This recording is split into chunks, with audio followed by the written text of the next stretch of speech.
ನಮ್ಮ ರೀಪ್ರೊಡಕ್ಟಿವ್ ಆರ್ಗನನ್ನು ಆರೋಗ್ಯಕರವಾಗಿ ಇಟ್ಕೊಳ್ಳೋದು ನಮ್ಮ ಜವಾಬ್ದಾರಿ ಆಗೈತಿ.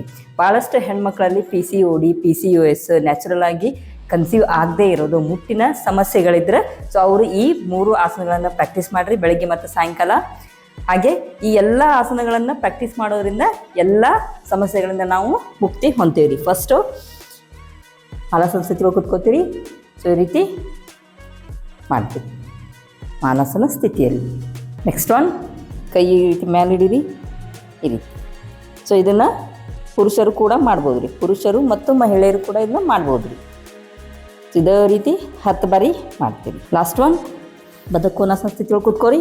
ತಿತ್ಲಿ ಆಸನ, 2 ಕಾಲುಗಳನ್ನು ಬಡಿತೀರಿ. ಇದು ಕೂಡ 10ರಿಂದ 15 ಬಾರಿ.